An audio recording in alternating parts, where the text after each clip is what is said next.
Bonjour à tous, j'espère que vous allez bien. Aujourd'hui, on revient sur le thème de l'agriculture et plus précisément des engrais chimiques. Alors pourquoi je m'intéresse à cette problématique? Tout simplement parce que c'est un sujet vraiment stratégique. La capacité à produire des engrais chimiques et à utiliser des engrais chimiques va avoir un impact direct sur la capacité à nourrir la population. Et c'est vrai que depuis un an environ, c'est un secteur qui est sous tension. On a eu des hausses significatives des prix des engrais chimiques fin 2021 et début 2022. Ensuite, des mouvements sociaux dans le monde agricole et parallèlement un certain nombre de gouvernements qui demandent une diminution de l'utilisation des engrais chimiques pour limiter l'impact sur l'environnement. Un secteur d'activité sous tension, c'est un secteur dans lequel il y a une forte volatilité sur les marchés et donc très certainement de belles opportunités d'investissement à saisir. L'objectif de la vidéo d'aujourd'hui, c'est donc de vous présenter les tenants et les aboutissants de ce secteur, de voir quelles sont les raisons qui expliquent les tensions qu'on voit aujourd'hui. Et enfin, je vous présenterai des exemples de sociétés cotées, des producteurs d'engrais chimiques. Allez, on y va, c'est parti. Pour croître et se développer, les plantes ont besoin principalement de trois éléments chimiques. Tout d'abord, l'azote, c'est nitrogen en anglais. Ensuite, le phosphore et le potassium. Et donc, la quasi-intégralité des fertilisants, des engrais chimiques qui sont proposés par les industriels vont inclure ces éléments chimiques. Chacun de ces éléments a une fonction particulière pour favoriser le développement de la plante et augmenter les rendements. Donc, par exemple, l'azote, lui, va avoir principalement un impact sur la croissance de la plante et notamment la croissance des feuilles.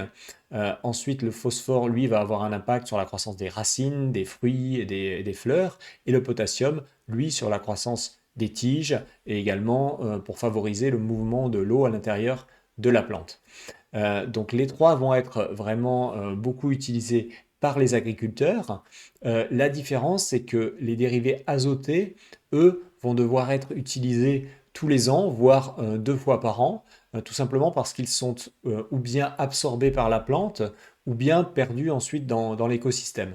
Alors que pour ce qui est du phosphore et du potassium, eux, c'est un peu différent. Ils vont pouvoir avoir un impact à plus long terme sur plusieurs années. Et donc, les agriculteurs ne vont pas forcément avoir à les réutiliser tous les ans. Pour revenir sur le plus important, hein, qui est l'azote, donc lui va être mis à disposition des agriculteurs sous la forme d'habitude d'ammoniac ou bien ammonium nitrate ou alors urée. On a vu que l'élément chimique indispensable le plus important, c'est l'azote. Et pour pouvoir être utilisé, il doit se trouver sous la forme d'ammoniac. Donc là, justement, je vais vous présenter un procédé qui est vraiment, à l'époque, était un procédé révolutionnaire qui a été inventé au début des années 1910 par Fritz Haber. Donc c'est vraiment ce procédé qui est encore aujourd'hui utilisé pour produire l'ammoniac qui est derrière utilisé dans tous les engrais chimiques. Donc c'est une réaction chimique qui est assez compliquée. Vous voyez, il y a un descriptif ici qui va être assez énergivore, hein. Il va falloir atteindre des niveaux de pression et de température assez élevés. Et en entrée, ce qu'on va utiliser au niveau des produits qu'on va injecter, c'est d'une part de l'air, puisque dans l'air, il y a 78% de diazote, mais également on va utiliser du méthane. Le méthane va venir en fait de gaz naturel. Le gaz naturel va être un des entrants dans la réaction chimique. Et ensemble, donc il va y avoir ces différentes réactions et in fine, on va obtenir l'ammoniac qui est la molécule NH3. La découverte de ce procédé industriel de fabrication est véritablement une des très grandes inventions du XXe siècle. D'ailleurs, le chimiste Fritz Haber a reçu le prix Nobel pour cette invention. Très concrètement, ce qu'elle a permis, c'est d'industrialiser derrière la production des engrais chimiques qui ont été utilisés ensuite pour augmenter les rendements agricoles. Là, on voit l'exemple sur ce graphique du maïs aux États-Unis. Et ce qu'on voit, c'est qu'à partir de la fin des années 1930 à peu près, on a eu une hausse très forte et continue des rendements agricoles. Donc véritablement, c'est cette invention qui a permis d'arriver à augmenter la production alimentaire au cours du XXe siècle. et jusqu'à aujourd'hui encore. Donc ici, on a une étude qui essaie de faire le calcul de la population qui pourrait être nourrie si nous n'avions pas accès justement à ces engrais chimiques. Et donc cette population, c'est la population qu'on voit ici en gris. Et donc vous pouvez voir ici tout à fait en haut la population totale mondiale qui maintenant est un petit peu plus élevée. On est presque à 8 milliards aujourd'hui. Donc ça veut dire quoi? Ça veut dire qu'aujourd'hui, 50% de la population mondiale dépend pour son alimentation de l'utilisation d'engrais chimiques. Alors regardons maintenant dans quel pays est produit l'ammoniac et dans quel pays sont produits les matériaux de base utilisés pour fabriquer des engrais chimiques.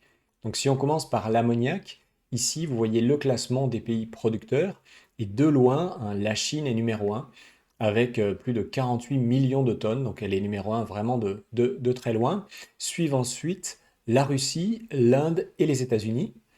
Ensuite, si on passe aux phosphates, donc là, ils sont issus d'une roche qu'on appelle la phosphorite, qui elle est extraite principalement donc à nouveau en Chine, 90 millions de tonnes, et ensuite viennent le Maroc, les États-Unis et la Russie.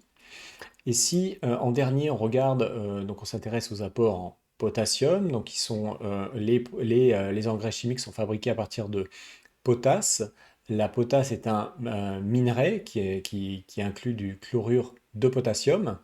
Et donc ce minerai est extrait principalement au Canada, donc 32% de la production mondiale. Viennent ensuite la Russie, la Biélorussie et la Chine. Donc, quelques remarques sur ces chiffres. D'abord, on peut noter que systématiquement, la Russie et la Chine sont dans les 4 premiers producteurs mondiaux pour les 3 composants. Deuxièmement, bien entendu, au niveau de l'Europe, notamment l'Europe de l'Ouest, eh bien on voit que les pays sont très, très peu présents hein, dans cette industrie. Et enfin, ce qu'on peut noter, c'est que on a effectivement des pays qui sont directement ou indirectement en guerre, et bien qui sont assez représentés. Alors, l'impact est notamment important pour la potasse. Si on regarde la Russie plus la Biélorussie, eh bien ça représente environ 37 à 38% de la totalité de la production. Suite au très fort développement de l'utilisation de ces engrais chimiques, on a eu effectivement de plus en plus de critiques liées à l'impact environnemental de ces engrais. Il y a deux types de critiques, l'un lié à l'utilisation de grandes quantités d'énergie pour produire ces engrais chimiques, et la deuxième critique est liée véritablement à l'impact sur l'environnement, c'est-à-dire principalement la pollution de l'eau, des nappes phréatiques, l'acidification des sols par exemple, des phénomènes qu'on appelle d'eutrophisation, c'est-à-dire d'accumulation sur certaines zones de trop grandes quantités de nutriments. Donc effectivement, il y a effectivement de la pollution qui est générée via l'utilisation de ces engrais, mais ce n'est pas spécifiquement parce que ce sont des engrais chimiques, il peut y avoir des phénomènes de pollution avec tout type d'engrais. Ce que je voudrais vous donner avant de continuer, c'est un petit repère en termes de consommation totale mondiale d'engrais chimiques. Donc là, on a vraiment tout type d'engrais hein, liés à l'azote, avec de l'azote, du potassium et du phosphore. Donc vous voyez que quand même, on a une évolution sur 60 ans ici. Et ce qu'on voit, c'est qu'il y a une tendance, certes, à la croissance, mais il y a un ralentissement hein, de cette croissance, notamment ces dernières années. On a l'impression d'être un petit peu sur un plateau. Je pense que ça va continuer, hein, que la croissance va continuer. Néanmoins, on a le sentiment que très certainement le monde agricole optimise de plus en plus l'utilisation de ces engrais chimiques. Alors ensuite, pour continuer, je voudrais vous donner deux éléments pour quand même tempérer certaines critiques qui sont faites souvent. D'abord vis-à-vis de la consommation d'énergie pour produire les engrais. Donc on parle notamment de la production d'ammoniac dont on a parlé tout à l'heure, qui effectivement consomme beaucoup d'énergie. Donc là, j'ai trouvé des éléments chiffrés donc, qui mesurent les émissions de CO2 l'équivalent d'émissions de CO2 qui est lié à la production de cet ammoniac. Et Et donc ce qui est estimé ici, c'est qu'on a environ 1% des émissions de CO2 mondiales qui sont liées à cette production d'ammoniac. Donc c'est effectivement important. Maintenant, il faut quand même mettre ça en regard de l'avantage qu'il y a de l'autre côté. Très concrètement, c'est l'ammoniac derrière qui sert pour fabriquer les fertilisants qui eux-mêmes vont permettre de nourrir 50% de la population mondiale. Donc on a un avantage, un inconvénient certes d'un côté, mais un énorme avantage de l'autre. Donc ça c'est la première chose. Et ensuite la deuxième chose vis-à-vis de l'impact sur l'environnement, ce que je voudrais vous dire c'est que il faut toujours se poser la question, est-ce qu'il y a une meilleure solution? Parce qu'on a une population mondiale à nourrir, et donc derrière, bah, il faut toujours voir si on peut trouver une autre méthode qui va avoir un impact plus faible sur l'environnement. Et la réponse à cette question n'est pas toujours très simple. Donc personnellement, moi je ne suis pas spécialiste, néanmoins je vous montre quand même le résultat d'une méta-analyse qui a été faite justement pour voir si lorsqu'on bascule sur des méthodes organiques, donc d'engrais chimiques vers une méthode organique, eh bien, est-ce qu'on va être plus ou moins bien en termes d'impact sur l'environnement? Et vous voyez ici sur ce graphique que la réponse n'est pas toujours très évidente en réalité. Ça va dépendre des cas de figure. Là, on a l'impact sur différentes critères. On a l'énergie utilisée, l'acidification des sols, par exemple, les émissions de gaz à effet de serre. Et vous voyez que, par exemple, pour ce qui est de l'acidification des sols, eh bien, les méthodes organiques vont plutôt être moins performantes en termes d'impact environnemental. Donc voilà, tout ça pour dire que il n'est pas toujours évident et facile de trouver des alternatives aux engrais chimiques qui soient plus performantes et moins impactantes pour l'environnement. Les critiques dont je viens de parler ont commencé à se traduire très concrètement dans les lois ou des plans mis en place dans certains pays par les gouvernements pour limiter l'impact de l'utilisation des engrais sur l'environnement. Donc là, on a par exemple au Canada un plan qui a été mis en place pour diminuer de 30% d'ici 2030 les émissions liées à l'utilisation des engrais. Et donc il se trouve qu'au Canada, ce plan vient en parallèle avec une autre mesure qui est des barrières douanières de 35% qui ont été mises sur tous les produits importés de Russie, hein, donc suite à la déclaration de guerre en Ukraine. Et il se trouve que le Canada importe beaucoup de fertilisants azotés hein, en provenance de Russie. Donc là, ça a vraiment été la double peine pour les agriculteurs canadiens et c'est ce qui a déclenché des mouvements sociaux assez importants au Canada. L'autre exemple récent qu'on peut donner, c'est aux Pays-Bas. Donc là, il y a un plan qui est en train d'être mis en place et qui vise aussi à diminuer de façon massive la pollution liée à l'utilisation de l'ammoniac. Alors, c'est notamment dans le cadre, compte tenu du fait que aux Pays-Bas, il y a beaucoup d'élevage de bétail et que eh bien, cet élevage, pour faire du lait ou de la viande, consomme effectivement beaucoup de céréales et donc demande indirectement une consommation importante d'engrais, notamment des engrais chimiques.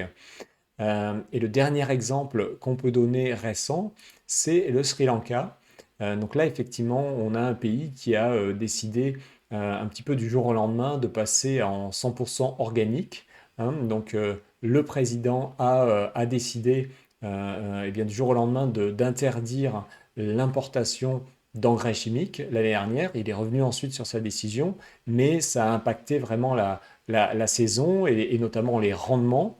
Là, on a l'impact sur le rendement du riz au Sri Lanka, donc ça s'est vraiment écroulé. Il y a eu aussi un écroulement des rendements sur le thé qui est beaucoup produit au Sri Lanka, donc c'est des baisses de rendement de 20 à 40% à peu près dans le pays. Et ce qui, combiné à d'autres problèmes hein, qu'ils ont eu au Sri Lanka, a contribué à développer des mouvements sociaux vraiment très importants dans le pays. Et c'est un bon exemple, hein, le Sri Lanka, qui montre que il n'y a pas forcément de solution simple si vous souhaitez sortir des engrais chimiques. Il y a très certainement des optimisations dans l'utilisation à faire. Il y a peut-être des situations dans lesquelles vous pouvez utiliser à la place d'engrais chimiques des engrais organiques qui vont être moins polluants pour l'environnement. Mais c'est pas simple, il y a pas une solution simple et absolue qui permette d'améliorer l'impact sur l'environnement. Intéressons-nous maintenant à l'évolution du prix des engrais chimiques et notamment l'évolution au cours des 2 dernières années. Donc on va d'abord regarder ici un graphique qui nous vient de l'État de l'Illinois. Donc là-dessus, on voit que vraiment les trois types d'engrais commencent à augmenter à peu près au milieu de l'année 2021. Hein, et donc il y a vraiment une hausse très forte et ensuite une hausse complémentaire au moment du début de la crise en Ukraine. Maintenant, si on regarde de façon plus globale, là, c'est les prix moyens au niveau de l'Amérique du Nord. Et donc, on voit de la même façon une hausse très significative à partir du milieu de l'année 2021, une accalmie ensuite, puis de nouveau, au moment du début de la crise en Ukraine, une hausse très forte des cours. Donc là, depuis plusieurs mois, on a effectivement une accalmie hein, sur le prix de eh bien, de ces fertilisants. Il faudra suivre l'évolution dans les mois qui viennent. Bien entendu, il faut relier l'évolution de ces prix à l'évolution du prix du gaz naturel, hein, notamment donc pour eh bien, l'ammoniac hein, et la production d'ammoniac. On a besoin, hein, comme on l'a vu, de gaz naturel. Donc là, on peut regarder l'évolution du prix du gaz naturel aux États-Unis. Et donc on voit qu'on a effectivement un début de hausse parabolique ici au milieu de l'année 2021, hein, donc une première phase de hausse, puis une seconde phase de hausse en 2022. Et donc il se trouve que là on est quasiment au plus haut hein, sur les prix du gaz naturel aux États-Unis. Alors maintenant, ce qui est intéressant de regarder, c'est de comparer avec les prix en Europe. Et donc, comme vous voyez ici, on a en ce moment vraiment une décorrélation très forte entre les prix du gaz naturel aux États-Unis, qui est ici en bas, et en Europe, donc qui est vraiment beaucoup plus cher. Parfois, on a un ratio de 1 à 10 entre les deux. Donc ça crée vraiment une problématique hein, en Europe, par exemple liée à la production d'ammoniac. Donc ce que j'ai vu, c'est qu'il y a un certain nombre d'usines en Europe qui produisent normalement de l'ammoniac et qui sont aujourd'hui arrêtées tout simplement parce qu'avec ce niveau de prix du gaz naturel, il n'est pas possible d'être rentable, tout simplement. Donc ça sera également quelque chose à suivre dans les mois qui viennent pour voir si eh bien, les agriculteurs en Europe arrivent à se fournir eh bien, en engrais basés sur de l'azote dans d'autres pays. Cette décorrélation entre l'Europe et les États-Unis s'explique très simplement parce que d'une part, on a aux États-Unis une très forte offre de gaz naturel qui provient du gaz de schiste, alors qu'en Europe, on a beaucoup moins de production et on a une zone géographique qui est très dépendante de la Russie. On peut voir ici, par exemple, l'évolution du flux qui passe de gaz de la Russie vers l'Europe. Et vous voyez qu'on est vraiment sur une baisse continue. Là, on n'est pas encore à zéro, mais c'est vrai qu'on a vraiment l'impression qu'on se dirige vers une coupure totale du flux de la Russie vers l'Europe. Pour analyser l'évolution du marché des engrais chimiques, il faut bien comprendre que cette évolution est liée au marché de la demande en céréales. Donc les céréales ont besoin d'engrais chimiques pour se développer, donc il y a un lien vraiment entre les deux. Et il se trouve que depuis à peu près les années 2000, on a eu une hausse plus forte de la demande en céréales, alors qui est liée en fait eh bien, à la demande qui vient notamment des pays en voie de développement. Donc c'est notamment la Chine et puis pas mal d'autres pays d'Asie où il y a de très très grandes populations qui sont en train de devenir, de se développer et de devenir un petit peu plus riches. Et lorsqu'ils deviennent un petit peu plus riches, eh bien, ils ont tendance à augmenter leur consommation de produits laitiers et surtout de viande. Et ce qu'il faut comprendre, c'est que pour produire 1 kilo de viande, vous avez besoin avant de produire 3 kilos de céréales qui ensuite vont être consommées par les animaux. Et donc c'est une industrie qui effectivement va de manière indirecte consommer beaucoup d'engrais et notamment d'engrais chimiques. Donc là, il y a une étude qui a été faite justement pour analyser cette évolution du passage des pays qui sont pauvres vers plus de richesse. Donc là, vous avez le PIB par habitant et qui est relié à la consommation de viande en kilogrammes par personne et par an.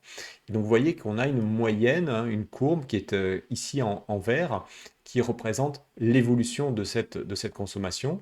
Et ce qu'on voit, c'est que, eh bien, au début, ici, entre à peu près 500 USD par personne de PIB jusqu'à à peu près 5000, on a vraiment une phase pendant laquelle il y a une hausse très très forte de la consommation de viande.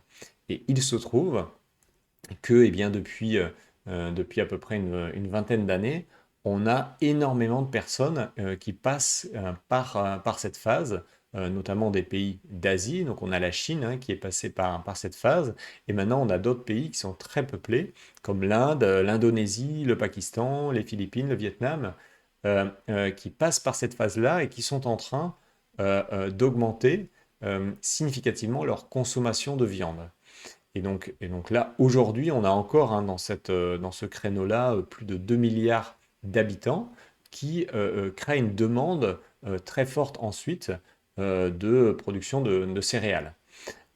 Donc effectivement, eh bien, il faut bien comprendre ce lien et cette évolution, vraisemblablement, elle va continuer encore pendant 10, 20 ans. Il va y avoir encore énormément de personnes, hein, qui vont être dans cette phase d'augmentation de la consommation de viande. Donc ça, c'est vrai que c'est une relation qui a été identifiée par un certain nombre d'associations, notamment des associations environnementales. Donc je vais vous donner un exemple. Là, on a par exemple une association qui s'appelle New World Animal Protection au Canada, qui eh bien, a fait une analyse suite au plan qui a été mis en place par le gouvernement canadien pour réduire très fortement eh bien, la pollution liée aux fertilisants et donc indirectement la production de viande. Et donc, ils ont fait cette analyse ici et ils sont arrivés à la conclusion que, c'est ce qu'ils indiquent, pour arriver à atteindre les objectifs du gouvernement fixés par le gouvernement canadien, eh bien, il faudrait que la population réduise sa consommation de produits laitiers et de viande de 84% d'ici 2050. Donc vous voyez, ils ont fait leur analyse, donc on a la diminution de 84% qui permettrait d'arriver à une diminution de plus de 50% des émissions. Donc voilà, c'est très clairement, enfin moi je trouve ça vraiment un peu fou, hein, de présenter ce genre de chiffres. Euh, Ça paraît absolument pas réaliste. Néanmoins, ce sont des plans, hein, qui sont eh bien, déjà mis en place dans certains pays, comme par exemple ici le Canada. Alors, un autre facteur pourrait venir perturber le marché des fertilisants, c'est en réalité l'augmentation de la demande en biocarburant. Donc, le biocarburant est souvent produit à partir de maïs, donc on a besoin de produire des céréales et donc on a besoin d'engrais chimiques. Et là, vous voyez qu'aux États-Unis, par exemple, le gouvernement envisage en ce moment d'augmenter la part d'éthanol qui est présente dans l'essence. Ils ont déjà aux États-Unis un taux de 10% d'éthanol, hein, dans l'essence, mais là, le gouvernement envisage d'augmenter et d'essayer de le faire monter à 15% avec pour objectif, hein, de diminuer les prix de l'essence, donc, puisqu'il y a eu une hausse très forte, hein, ces derniers temps. Donc c'est voilà un autre facteur qui pourrait venir perturber le marché et faire augmenter le prix des fertilisants. Je vais terminer cette vidéo en vous présentant quatre exemples de sociétés cotées dans ce domaine. Ce sont des producteurs d'engrais chimiques. Il s'agit de Mosaic Company, Nutrien, Yara International et CF Industries. Donc deux ont leurs sièges sociaux aux États-Unis, une au Canada et une en Norvège, avec des sites de production un peu dans le monde entier. La principale différence, enfin il y a deux différences entre ces sociétés, c'est que Mosaic Company, elle, possède des mines, notamment pour extraire de la potasse et de la phosphorite, alors que les autres sociétés ne sont pas présentes dans le secteur minier. Et par ailleurs, Mosaic Company, elle, va être plutôt présente sur la fabrication de fertilisants à partir de, donc, qui inclut du potassium et du phosphore, mais assez peu dans la production d'ammoniac, alors que les trois autres sociétés sont présentes, hein, sur ce secteur de la production d'ammoniac. En termes de taille, donc on est sur des large caps, hein, les capitalisations sont comprises entre 11 et 52 milliards de dollars. Donc tout de suite, ce qui est intéressant de voir, c'est qu'au niveau des valorisations, on est, si on regarde à la fois la valeur d'entreprise divisée par l'EBITDA ou bien le PER, eh bien on est quand même pour ces quatre sociétés sur des ratios qui sont attractifs, voire très attractifs. Donc je l'ai indiqué en vert ici pour Mosaic et Yara International. Les dividendes sont un petit peu moins intéressants, sauf pour Yara International qui en ce moment est à 8%. Et pour ce qui est de la solidité en termes de capitaux propres, ceux qui présentent les ratios les plus intéressants sont également Mosaic et Yara International. Yara, elle, est un petit peu plus endettée, on le voit ici, par rapport, alors que Mosaic, elle, est plus faiblement endettée. Si on regarde une carte pour voir un petit peu la différence entre Yara et Mosaic, donc là je suis je vais commencer par Mosaic.